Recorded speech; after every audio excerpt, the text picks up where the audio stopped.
Ya sahabat-sahabat dialektika pergerakan, kembali lagi dengan saya Eki Pratama dan masih bersama Cak Umam di sini. Kita akan melanjutkan diskusi kita kali ini tentang organisasi dan kaderisasi. Cak, saya punya data nih. Ya, Sebuah track record Cak Umam selama berproses di PMII. Katakan benar jika iya, katakan salah jika ada yang keliru. Selama berproses di PMII, Cak Umam pernah menjadi ketua Rayon Tarbiyah Komisariat IAIC. Benar? ya, betul. Pernah menjadi ketua Komisariat IAIC Ya, dan sekarang menjadi ketua 1 bidang kaderisasi pengurus cabang PMII Kabupaten Tasikmalaya. Betul? Begitu, Cak? ya. Nah, tidak semua anggota dan kader-kader PMI yang memiliki rekam jejak yang cukup mulus seperti Cak Umam. Tolong bisa Cak bagikan tips apa saja yang harus anggota atau kader lakukan selama berproses di PMI agar mendapatkan ya minimal track record seperti Cak Umam lah. Ya, baik. Saya selalu mengatakan bahwa menjadi orang besar itu perjuangan juga harus besar. Itu yang pertama. Yang kedua, modalnya kita ini harus mempunyai semangat. Mempunyai semangat dalam berproses di PMI. Karena saya rasa konsisten dan komitmen itu yang akan melakukan perubahan. Jadi jangan menganggap kita di organisasi ini hanya sebatas menumpang dalam sebuah organisasi. Kita harus mempunyai niat yang bersih. Bagaimana kita terus berproses di PMI. Salah satunya kita harus terus berkarya, kemudian serius dalam beberapa proses jenjang kaderisasi dan distribusi kaderisasi juga. Itu yang saya selalu komitmenkan begitu dalam sebuah organisasi. Karena menurut saya kaderisasi itu secara pada hakikatnya kaderisasi itu adalah sebuah proses atau usaha bagaimana kita ini mencari jati diri kita sehingga melahirkan citra diri ulama. Bagaimana jati diri kita ini mampu diintegrasikan dalam soal keyakinan dan keilmuan sehingga menjadi amal ibadah. Kalau bahasa Arabnya itu khairunas amhum binnas. Ya. Nah, itu yang harus diimani oleh sahabat-sahabat bahwa ketika kita berproses di PMI, tujuannya itu adalah khairunas amhum binnas. Nah, semoga menjadi pencerahan bagi sahabat-sahabat anggota ataupun kader PMI. Amin. Khususnya di Kabupaten Tasikmalaya. Nah, selanjutnya Cak, sebagai ketua 1 pengurus cabang PMI Kabupaten Tasikmalaya, apa nih yang menjadi problem dalam bidang kaderisasi di Kabupaten Tasikmalaya saat ini? Kalau saya diskusi dengan beberapa pengurus khususnya di bidang internal, kita 2 bulan ke belakang alhamdulillah begitu mampu mengidentifikasi beberapa komisariat dan rayon yang ada di Kabupaten Tasikmalaya dan alhamdulillah menghasilkan solusi juga. Ada berapa Cak di Kabupaten Tasikmalaya? Di Kabupaten Tasikmalaya itu secara definitif ya ada 4 komisariat dan ada 2 rayon. Ada komisariat IAIC, ada komisariat STIE, ada komisariat STTC, dan ada komisariat IALM. Dan ada 2 rayon, ada rayon Tarbiyah dan rayon Syariah. Alhamdulillah juga hari ini pengurus cabang sedang fokus soal kaderisasi di STAIMU di Tasik Selatan. Mudah-mudahan saya minta doanya juga dari sahabat-sahabat pengurus cabang khususnya di bidang internal bisa diberikan kesehatan, diberikan kelancaran atas tugas-tugas organisasi di PCPMI Kabupaten Tasikmalaya. Pastinya. Ya. Nah, kembali ke problem yang dihadapi, Cak. Oh iya. Gimana nih? Problem yang hari ini di Kabupaten Tasikmalaya itu adalah salah satunya kurang minat membaca. Artinya gerakan-gerakan literasi di tingkatan rayon dan komisariat ini harus digaungkan kembali. Ya. Karena beban kaderisasi dan kepemimpinan itu tidak lantas dilakukan oleh pengurus cabang.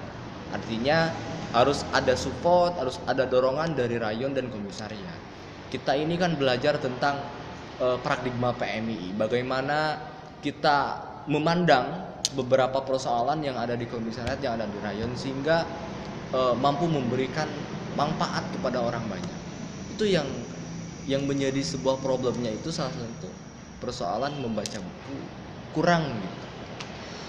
Nah, yang teridentifikasi nih, Cak, Ya.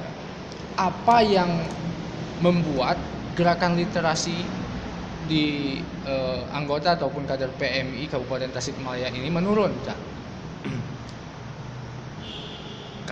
Kayaknya ini persoalan arus globalisasi ya. Arus globalisasi. Lingkungan juga ini sangat berpengaruh gitu. Tapi bagi para aktivis ini jangan jadikan sebuah persoalan. Karena yang namanya aktivis itu, apalagi PMII, harus menjadi problem solver gitu. Ya. Harus menjadi solusi bagi seluruh orang banyak. Nah, mungkin ini ada faktor lingkungan, faktor sosial yang menjadi matinya gerakan-gerakan membaca di tingkatan komisariat ataupun di tingkatan lain. Kita harus bisa harus bisa mengedepankan masa depan bangsa Indonesia tahun 2030, bahkan tahun 2045 misalnya.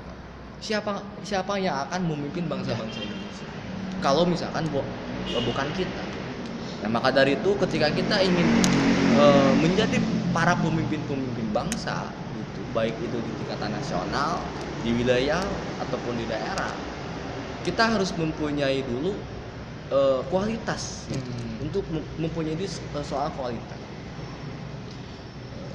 Saya yakin seperti para senior kita ya yang ada di tingkatan nasional gitu, seperti Imam Nahrawi, misalkan seperti Ahmad Baso, Imadun Rahmat, Bang Dewi Winarno, dan banyak lagi lah tokoh-tokoh aktivis PMI ataupun aktivis NU yang hari ini itu bisa dikatakan sukses lah gitu. Karena memang skala nasional. Nah, kira-kira gitu. Itu karena dulunya ketika di rayon, di komisariat, di cabang, di PKC, bahkan di PP, itu tidak lepas dari membaca buku. Membaca buku, menulis, dan diskusi inilah yang harus dilakukan oleh kader-kader PMI. Musuh kita itu adalah orang yang malas membaca buku, malas yang menulis, malas yang diskusi. Membaca juga harus dibarengi dengan menulis, karena ketika kita membaca tanpa dibarengi dengan menulis, berarti bacaan kita ini tidak efektif. Nah, modal kita sebagai kader PMII itu harus digaungkan lagi soal membaca, menulis, dan diskusi. Karena ini sahabat-sahabat PMI yang akan memimpin bangsa Indonesia. Stalin pernah mengatakan tiada revolusi tanpa teori revolusi. Ya, mantap. Rasul pun juga ketika pada zaman Rasul gitu kan, kenapa Rasul ini bisa menyebarkan agama Islam ke seluruh juru dunia begitu? Karena Rasul juga membaca. Dan Rasul juga kan mengatakan ikro baca dan baca. Dan wahyu pertama pun ikro Kan gitu. Ketika sahabat-sahabat ingin melakukan sebuah revolusioner, awalilah dengan membaca. Siap, mantap.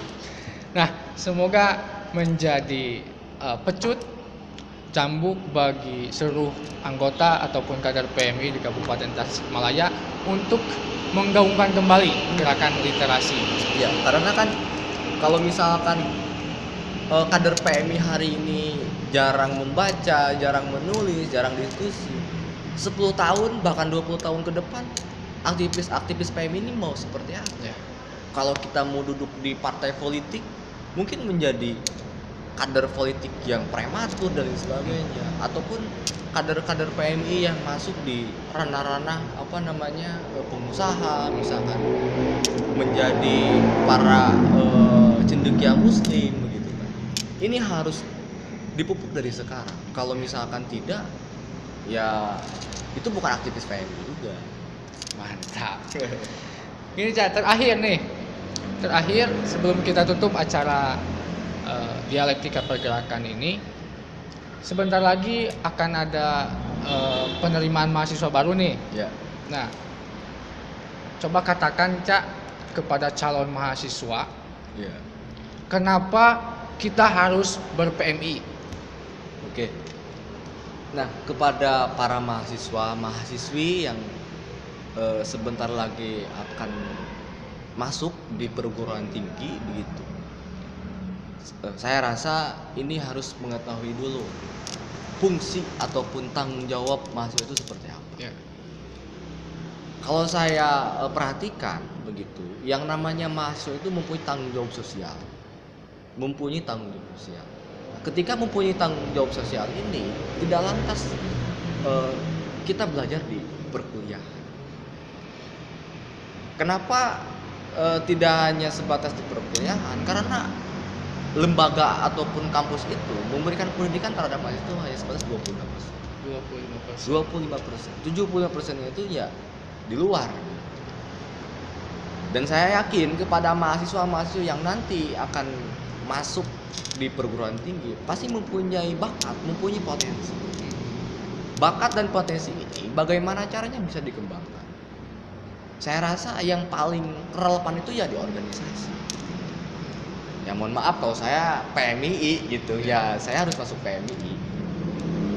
Nah, pengembangan potensi-potensi ini tidak bisa dilakukan di wilayah kampus, harus dilakukan di wilayah-wilayah eksternal. Ya mau masuk PMI, mau pesantren, mau bagaimana itu terlepas. Nah, maka dari itu mahasiswa-mahasiswi itu saya rasa ya tidak akan cukup kalau hanya sebatas kuliah, harus masuk organisasi. Abraham Lincoln, mantan presiden ke-16 Amerika Serikat, mengatakan ketika kita ingin mengetahui karakter ataupun pribadi seorang manusia, maka duduklah dalam sebuah kekuasaan. Menurut saya kekuasaan di situ bukan soal ya kekuasaan, tapi masuklah dalam sebuah organisasi. Organisasi itu akan mengantarkan bakat ataupun potensi mahasiswa untuk mencari ataupun mencari jati diri mahasiswa itu sendiri. Kira-kira gitu. Oke, mantap, Cak. Ya, sahabat-sahabat dialektika pergerakan, diskusi kita kali ini cukup menarik. Namun waktu harus memisahkan kita sejenak. Ya Cak, saya ucapkan terima kasih kepada Cak Umam, sukses Sama-sama. untuk kuliahnya. Siap. Dan mudah-mudahan Amin. diberi kelancaran untuk segala Amin. aktivitasnya. Amin. Salam pergerakan untuk semua. Salam pergerakan. Allahumma fiqh ila aqmatorik. Wassalamualaikum warahmatullahi